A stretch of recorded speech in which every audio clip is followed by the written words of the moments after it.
Hi guys! Welcome to Ginger's Kitchen. Tonight, magluluto tayo ng pork binagoongan. Kung may marinig kayong ingay, mga ibon ko yun. Siyempre, meron tayong pork. Meron tayong chopped tomato, sili, our bagoong. Meron ako yung luto na. Coconut milk. We also got some chopped onions, garlic, and vinegar. Pinaiinit ko na sa ating wok ang mantika. I put virgin olive oil. Yan guys, nilagay ko na yung ating onion. So, as usual with the onion, intayin lang natin siyang maging translucent. Hinyan na ako ng konti yung apoy kasi medyo mainit yung ating kalan. Okay.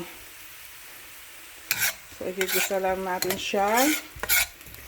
Huwag naman yung masusunog. Tapos maglalagay tayo ng garlic. Ang ginagamit kong garlic yung nabibili naka-chop na. Ayan, nilagay ko na yung garlic natin. Lagyan natin ng apoy. Haluin lang natin siya. Apoy, masarap yung maraming garlic kasi. Okay, tapos ito, lalagay natin yung pork. Medyo ila-light brown lang natin yung pork.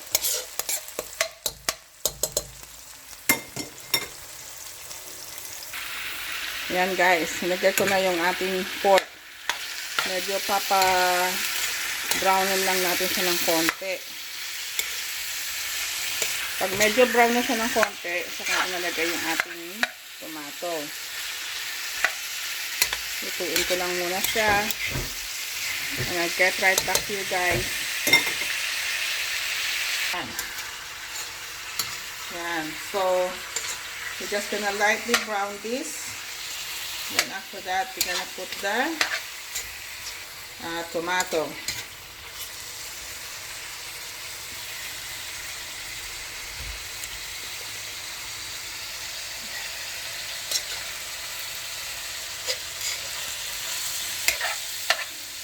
So, tinaas ko ulit yung heat ng pan natin para lightly brown ang ating pork.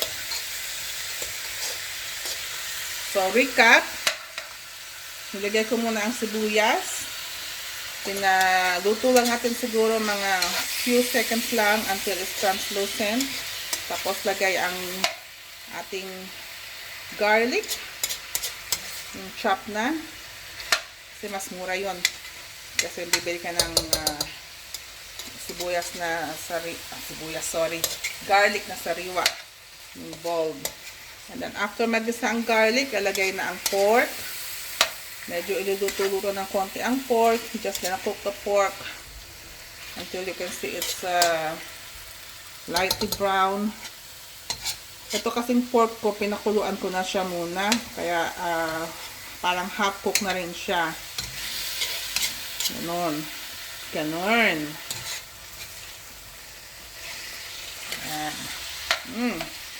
Can you smell it, baby? Yeah. It smells nice?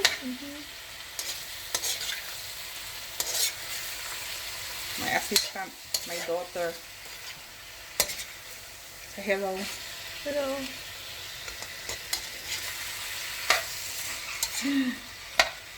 Yan, naluluto-luto ng ating pork.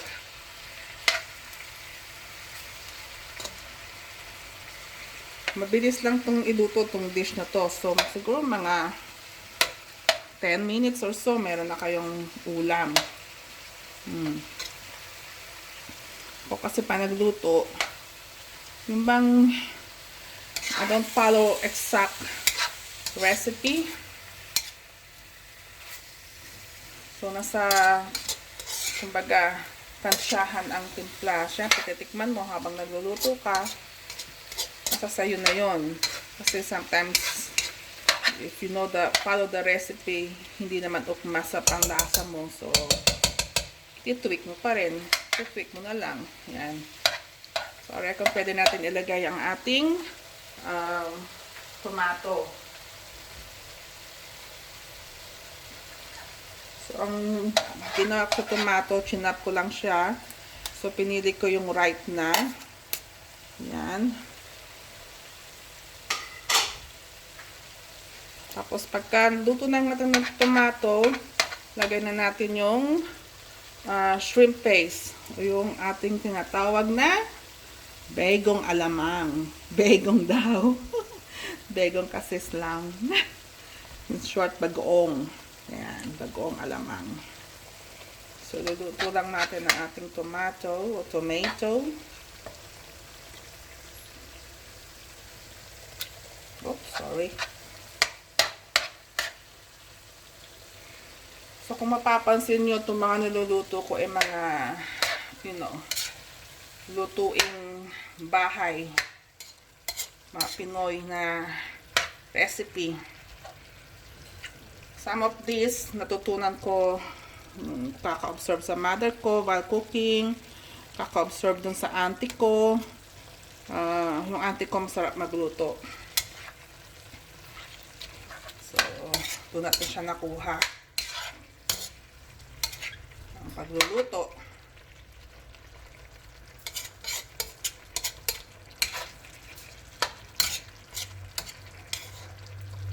Yan.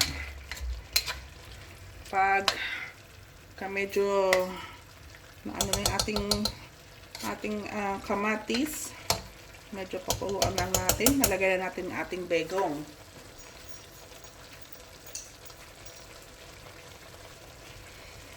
So, ating shrimp paste, marami ito sa Pilipinas.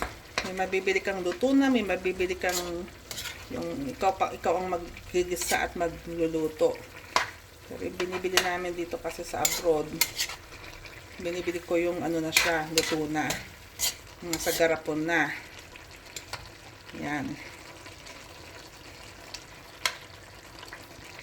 Hopefully magustuhan nyo itong mga niluluto ko. And don't forget to follow Ginger's Kitchen sa Facebook, sa Instagram, at sa YouTube. Meron tayong YouTube channel.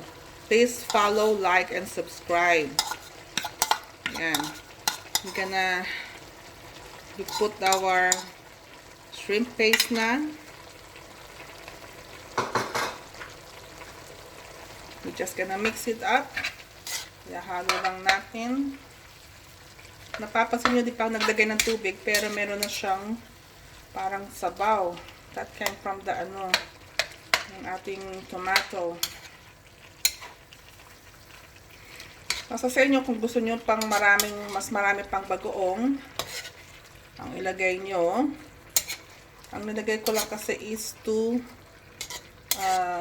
tablespoon heap ng ating bagoong alamang.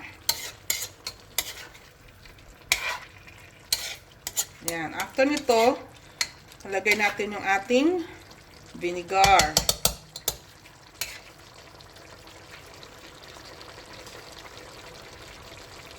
So, konting vinegar lang.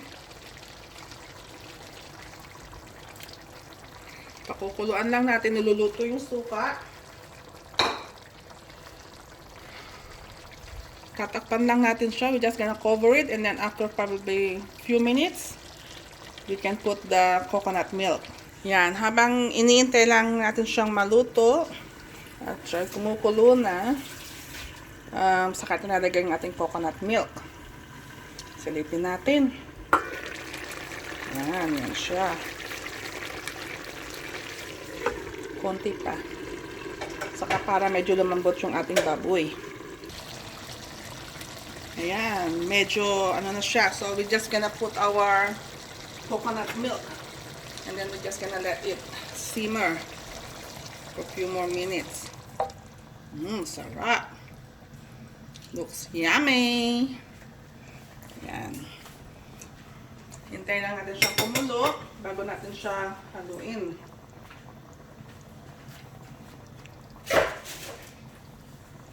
Yan. And then you can garnish this with some chili, green and red chili. Pwede mo rin gamitin ko ayaw mo sobrang hot, yung chili na pang sinigang. Yan. So, we can mix it na. And then, medyo i-reduce lang natin siya ng konti yung ating sauce dahil masyado siyang masabaw. So, You can cover it again and let it simmer in slow heat, probably for 5 minutes, and then we'll see. Haluin lang natin para hindi siya manikit. And then you can put salt and pepper to taste as well.